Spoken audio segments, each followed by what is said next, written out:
ध्येयापासून भटकवणाऱ्या प्रत्येक गोष्टीला ध्येयापासून भटकवणाऱ्या प्रत्येक गोष्टीला सहजपणे आपण दूर लोटावं, संकटाच्या छाताडावरती पाय ठेवून बेदरकारपणे यशाचं शिखर गाठावं.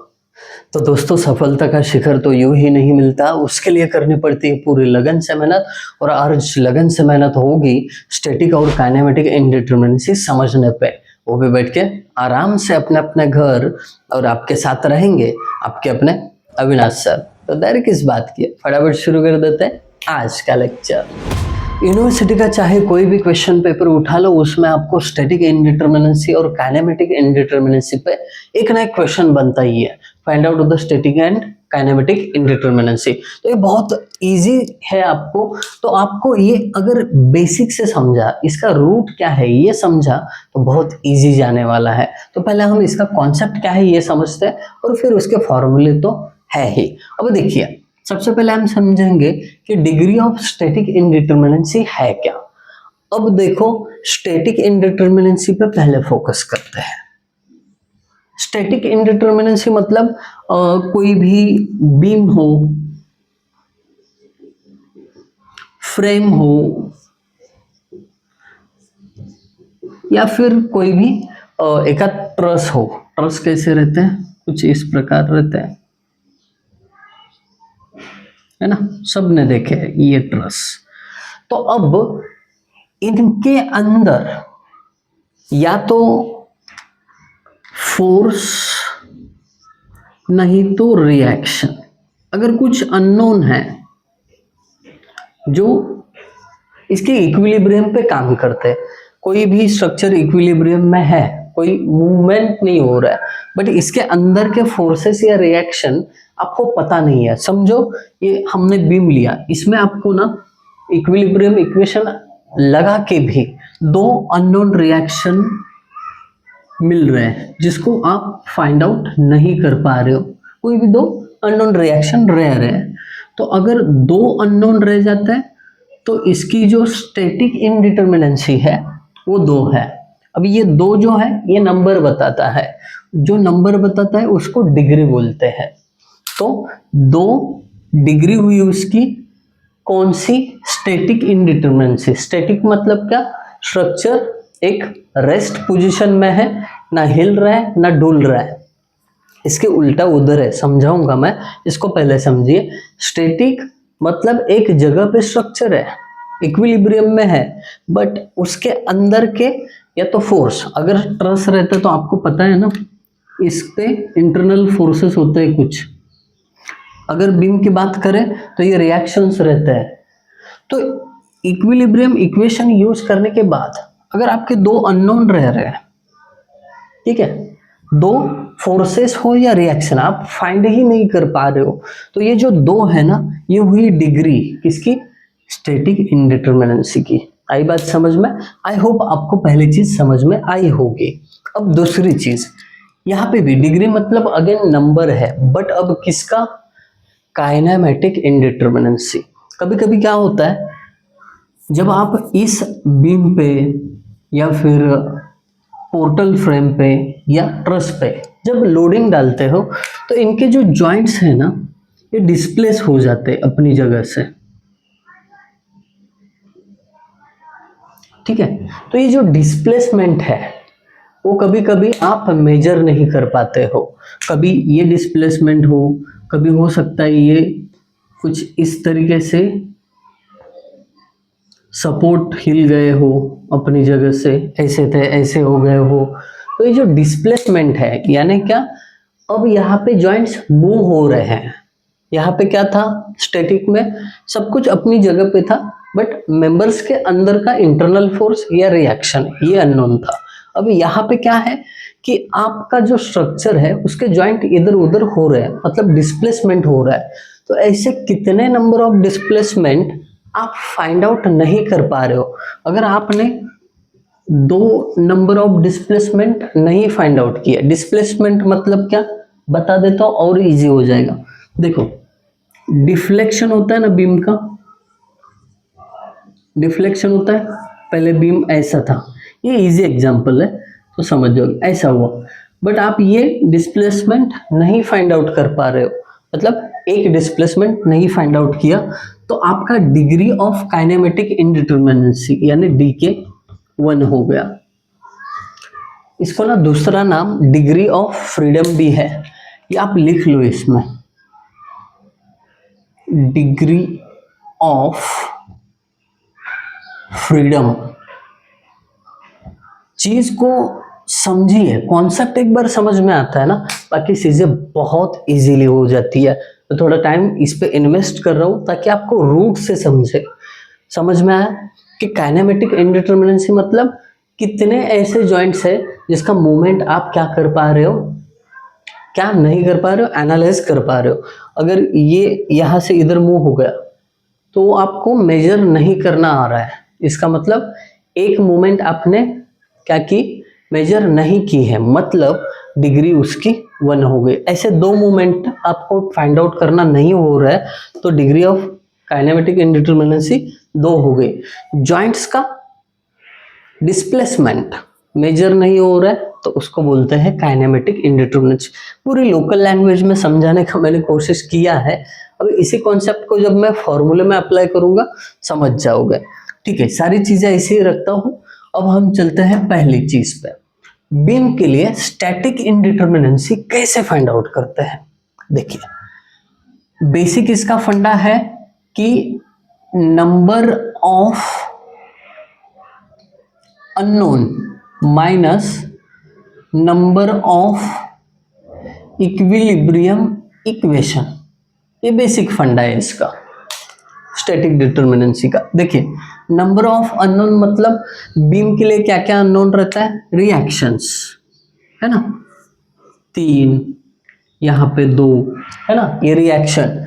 ये आर का मतलब होता है, हाँ अब इसको ना वेयर करके नीचे लिखना ही पड़ेगा, इसको थोड़ा सा रफ कर देता हूं मैं। ठीक है, ये चीज रफ कर देता हूं और यहाँ पे वेयर करके हर एक चीज का नोटेशन बता देता हूं। R is equal to number of unknown reaction बोलो तो भी चलेगा, या फिर रिएक्शन बोला तो भी चलेगा। ये बीम में ये रिएक्शन होता है ना, 1 2 3 4 5 है ना, ये मूवमेंट भी एक रिएक्शन ही है। तो टोटल इस बीम में 2 और 3 5 रिएक्शन है। ऐसा E number of equilibrium equation कितने हैं, summation F x, summation F y और समेशन मूवमेंट, ऐसे 3 इक्विलिब्रियम इक्वेशन आप क्या कर सकते हो, इसमें ऐड कर सकते हो। अब ये जो है इसको बोलते हैं एडिशनल इक्विलिब्रियम इक्वेशंस। ठीक है, अब इसका फंडा जो है न्यूमेरिकल में भी क्लियर होगा, यहाँ पे भी छोटा बता देता हूँ कि किसी भी बीम में एक आध ऐसा इंटरनल हिंज आया तो ए का वैल्यू 1 होता है, 2 इंटरनल हिंज आए तो इसका वैल्यू 2 होता है। अभी के लिए इतना याद रखो, ठीक है, ओके। तो अब इस प्रकार आपको बीम में नंबर ऑफ रिएक्शन कितने हैं, वो होंगे आपके क्या, नंबर ऑफ अननोन्स, उसमें से माइनस क्या करना है, नंबर ऑफ इक्विलिब्रियम इक्वेशन जो 3 होगा, और एक अगर एक आध इंटरनल हिंज दिया हो तो 1, 2 दिए तो 2। यहाँ पे अगर आप प्लेस करते हो वैल्यूज तो आपको स्टैटिक इंडिटरमिनेंसी फॉर बीम मिल जाएगा। मैं थोड़ा सा इसलिए इसको एक्सटेंड कर रहा हूँ ताकि आपका कॉन्सेप्ट अच्छी तरह से क्लियर हो जाए और आपको कोई भी सम मिले तो अच्छे से सॉल्व कर पाओ। ठीक है, ये हो गया बीम के लिए। ट्रस के लिए, ट्रस के लिए देखिए क्या है कि आपके जो नंबर ऑफ अननोन होते हैं वो कैसे निकाले जाते हैं। मानो कि ये आपका ट्रस है, ठीक है, इस पे एक सपोर्ट, इस पे एक सपोर्ट, दोनों जगह पे हिंज सपोर्ट है। तो अब नंबर ऑफ अननोन मतलब ये है, ऐसा क्यों कह रहा हूं देख लीजिए। अब number of unknown m plus r है। अब r मतलब रिएक्शन, ये तो समझ सकता हूं मैं, बट सर ये m क्या है, m क्या है, ये नंबर ऑफ अननोन कैसे रहेगा इसमें। तो देखिए, जब भी आप ट्रस सॉल्व करते हो ना तो ट्रस के हर मेंबर के अंदर एक एक्सियल फोर्स होता ही होता है। हर एक मेंबर में एक अननोन उसका इंटरनल फोर्स रहता है, इसलिए जितने मेंबर उतने अननोन इंटरनल फोर्सेस। इसके लिए मेंबर प्लस आर का मतलब ये रिएक्शंस, ये हो गए टोटल नंबर ऑफ अननोन, उसमें से माइनस क्या किया, नंबर ऑफ इक्विलिब्रियम इक्वेशन। अब यहाँ पे ध्यान दीजिए 2J क्यों लिखा है, तो मैं बता देता हूँ। जब हम जॉइंट मेथड से हर कोई ट्रस को एनालिसिस कर रहे थे, कुछ इस प्रकार जॉइंट कंसिडर करते थे, तो यहाँ पे दो इक्वेशन हम क्या करते थे, अप्लाई करते थे। एक समेशन एफ एक्स था और दूसरा समेशन एफ वाई। तो इसका मतलब हर जॉइंट पे आप दो इक्वेशन अप्लाई करते थे। समेशन ऑफ मोमेंट नहीं था जॉइंट पे, अगर आपको याद है ना, तो समेशन ऑफ मोमेंट यूज नहीं करते। बड़े ध्यान से देखना पड़ेगा दोस्तों, ये आप हल्के में ले रहे हो तो आपको रटने के अलावा कोई ऑप्शन नहीं रहेगा, बट ये समझ जाओगे तो दिमाग में बहुत अच्छे तरीके से बैठेगा। देखो ये जो 2J है, जो नंबर ऑफ इक्विलिब्रियम इक्वेशन बता रहा है, तो वो कैसे आया, हर जॉइंट पे दो, तो ऐसे नंबर ऑफ जॉइंट्स इंटू 2, मतलब देखिए 1 2 3 4 5 6 जॉइंट है, तो यहाँ पे 2 इंटू 6 होगा। क्यों, क्योंकि 6 जॉइंट पे हर एक जॉइंट पे दो है ना, इसके लिए 2।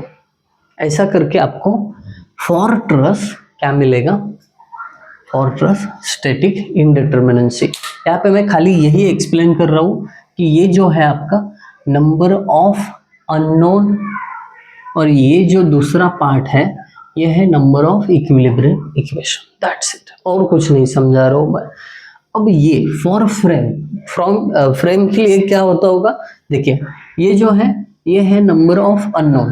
कैसे बता देता हूँ, पहले इसको रफ करना पड़ेगा, थोड़ा फास्ट भी जा रहा हूँ क्योंकि ज़रूरत है, लेंदी लेक्चर होता है तो बच्चे देखते नहीं है, एक्सपीरियंस है। ठीक है, अब फ्रेम के लिए देखो, ये अगर फ्रेम है मानो ऐसी पोर्टल फ्रेम्स, न्यूमेरिकल होने वाला है, इस पर टेंशन नहीं लेने का, कॉन्सेप्ट खाली समझा रहा हूँ मैं। देखो अब इसमें हर एक मेंबर में, अगर आपने मेंबर समझो यहाँ से कट कर लिया, ठीक है, समझो कट कर लिया, तो वहाँ पे आपको ना एक वर्टिकल, एक हॉरिजॉन्टल फोर्स और एक मूवमेंट मेंबर में दिखेंगे। इसके लिए एक मेंबर में कितनी चीजें, कितने रिएक्शन, एक उसका एक्सियल फोर्स, एक हॉरिजॉन्टल फोर्स और एक मूवमेंट, चाहे कहीं पे भी। अगर इस क्रॉस सेक्शन की भी बात करें तो यहाँ पे भी एक मिनट, ऐसा वर्टिकल, हॉरिजॉन्टल और एक मूवमेंट आएगा, तो हर एक मेंबर में 3 रिएक्शन आएंगे, ठीक है। ऐसे नंबर ऑफ मेंबर कितने हैं उससे मल्टीप्लाई करो, नंबर ऑफ अननोन मिल जाएंगे, प्लस ये रिएक्शन तो है ही, इधर फिक्स सपोर्ट है तो हॉरिजॉन्टल, वर्टिकल और मूवमेंट है ना, ये 3 3 6 रिएक्शन में आएंगे, तो total number of unknown represent करेगा, माइनस 3J प्लस A। अब यहाँ पे J यहाँ पे जैसे काम कर रहा था वैसे ही यहाँ पे भी करेगा। हर एक जॉइंट पे 3 इक्विलिब्रियम इक्वेशन एक्ट होंगे, एक summation F x, 2 summation F y और तीसरा समेशन ऑफ मूवमेंट। इसमें ये तीसरा वाला ट्रस में नहीं एक्ट कर रहा था, यहाँ पे कर रहा है। इसके लिए 3 इक्वेशंस हर एक जॉइंट पे, प्लस A क्यों है, अगर मानो आगे जाके कभी इस फ्रेम में इंटरनल हिंज दिया, एक हिंज दिया तो A का वैल्यू 1, 2 हिंज दिए तो A का वैल्यू 2। न्यूमेरिकल में समझने वाले, अभी फॉर्मूले समझ रहे हैं खाली हम, समझ में आया, वेरी गुड। अब ये स्टैटिक इंडिटरमिनेंसी वाला पार्ट हो गया। अब बढ़ते हैं आगे काइनेमेटिक इंडिटरमिनेंसी के ऊपर। यहाँ पे देखिए बीम के लिए आपको कभी पूछा ना एग्जाम में कि एक्सियल डिफॉर्मेशन निग्लेक्ट करो। एक्सियल डिफॉर्मेशन निग्लेक्ट करो मतलब क्या, अगर ये फ्रेम कंसिडर किया आपने, तो इस फ्रेम में ये जो हॉरिजॉन्टल फोर्स है अलोंग द एक्सिस होगा, तो उसको आपको कट कर देना है, दैट्स इट। और कंसिडरिंग एक्सियल डिफॉर्मेशन मतलब किसी को कट नहीं करना है, सब reactions as it is consider कर लेना है। इसके एग्जाम्पल सॉल्व करेंगे तब समझ जाओगे।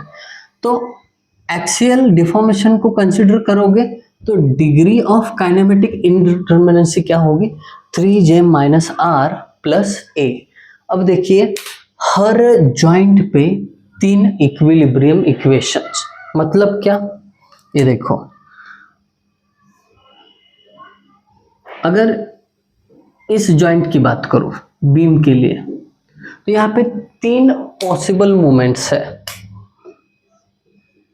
Moment vertical horizontal. तो पॉसिबल मोमेंट्स पहले लिखे, डिग्री ऑफ फ्रीडम है ना, कौन सी दिशा में ये जॉइंट मूव हो सकता है, एक अपवर्ड हो सकता है, एक इस साइड हो सकता है और तीसरा रोटेट हो सकता है ना। ए एंड ऊपर भी जा सकता है, राइट साइड भी जा सकता है और फिर ये मूव भी हो सकता है। 3 पॉसिबल उसकी डिग्री ऑफ फ्रीडम है, बरोबर, पॉसिबल। बट उसमें से ये माइनस क्या करेंगे, रिएक्शन माइनस क्यों करेंगे, क्योंकि अगर इस जॉइंट पे ये रिएक्शन आ गया तो इसका ना हॉरिजॉन्टल मूवमेंट यानी फ्रीडम जो है खत्म हुआ। अगर इस पे ऐसा ये मूवमेंट आया तो इसका मूव होने का चांस खत्म हुआ। ये वर्टिकल रिएक्शन आया तो ये क्या होगा, वर्टिकली मूवमेंट होने का कोई भी चांस नहीं है। इसीलिए ये रिएक्शन माइनस किए हैं और उसमें प्लस क्या करेंगे, अगेन अगर कोई इंटरनल हिंज रहेगा ए का वैल्यू खाली उसमें प्लस करना पड़ेगा। ये कॉन्सेप्ट है। निग्लेक्ट में खाली 3j की जगह 2j आएगा, गॉट इट। तो सेम फॉर ट्रस के लिए क्या है, 2j माइनस आर। अब हर जॉइंट पे ट्रस में 2 ही मूवमेंट पॉसिबल है, कौन सी, ये देखिए अगर आपने ट्रस निकाला, ठीक है, इस जॉइंट की बात करें, या तो ये ऊपर जा सकता है नहीं तो हॉरिजॉन्टली मूव हो सकता है, इसका रोटेशन का कोई चांस नहीं है। इसके लिए इधर 2j माइनस आर है। अब ये रोटेशन भी कब रिस्ट्रिक्ट होता है, समझो, इस पे हमने एक सपोर्ट लगा दिया, हिंज वाला सपोर्ट लगाने के कारण क्या होगा, इसका वर्टिकल मूवमेंट भी नहीं होगा और हॉरिजॉन्टल मूवमेंट भी नहीं होगा, ठीक है। इसके लिए ये रिएक्शन क्या किया है वहां पे दिया हुआ है। रिएक्शन कब आता है, जब सपोर्ट देता है। अब सपोर्ट दिया ना तो उसका मूवमेंट रिस्ट्रिक्ट होता है, उसका फ्रीडम मतलब वहां से मूव होने का जो चांस है वो खत्म होता है, इसीलिए उसको बोलते हैं डिग्री ऑफ फ्रीडम। तो ये ट्रस के लिए आई होप आपको समझ में आया होगा। फिर उसके बाद फ्रेम के लिए बात करते हैं। फ्रेम के लिए भी सेम कॉन्सेप्ट है कि उसके हर जॉइंट पे 3 पॉसिबल मूवमेंट है। पहला हॉरिजॉन्टली मूव हो सकता है, दूसरा वर्टिकली हो सकता है और तीसरा पूरा रोटेट। अब उसमें से रिएक्शन क्या किए जाते हैं, माइनस। अब रिएक्शन को क्यों माइनस किया जाता है, क्योंकि हर एक रिएक्शन एक मूवमेंट को खत्म कर देता है, मतलब क्या, उसका इधर उधर घूमना बंद कर देता है। प्लस ए क्यों किया है, अगर इंटरनल हिंज रहेगा, समझो ये फ्रेम है, इसमें इंटरनल हिंज है तो इसका पॉसिबल मूवमेंट वहां पे अवेलेबल रहता है कि मूव हो सकता है, इसके लिए प्लस ए किया है, ठीक है। उसके बाद माइनस एम क्यों किया है, क्योंकि जब भी एक मेंबर आएगा तो उसका मूवमेंट क्या करेगा, रिस्ट्रिक्ट करेगा। ये एक्सियल डिफॉर्मेशन कंसिडर करके है। और उसके उल्टा निग्लेक्ट एक्सियल डिफॉर्मेशन करोगे तो क्या होगा, 3j माइनस आर प्लस ए, खाली लास्ट का m निकल जाएगा। अब ये m क्यों निकल जाएगा, क्योंकि इसमें आप एक्सियल डिफॉर्मेशन कंसिडर ही नहीं कर रहे हो, ठीक है। इसका जो हॉरिजॉन्टल, अगर हॉरिजॉन्टल मेंबर के अलोंग हम बात करें तो हॉरिजॉन्टल एक्सिस के अलोंग लगने वाला फोर्स आप नहीं ले रहे हो, इसके लिए यहाँ से m हटा दिया है। अब कुछ भी नहीं हुआ तो मोटा मोटा फॉर्मूला तो याद रखना ही रखना है। मैंने कोशिश की एक छोटी सी कि आपको ये हर एक फॉर्मूला का बेसिक क्या है ये समझाने की। आई होप अगर आपको समझ में आया होगा तो बहुत बढ़िया, नहीं आया तो भी बढ़िया, फॉर्मूले तो याद रखिए। आपको लेक्चर कैसा लगा ज़रूर मुझे कमेंट करके बताना, उसी से हमारा हौसला बना रहता है। Thank you guys for watching video, thank you so much.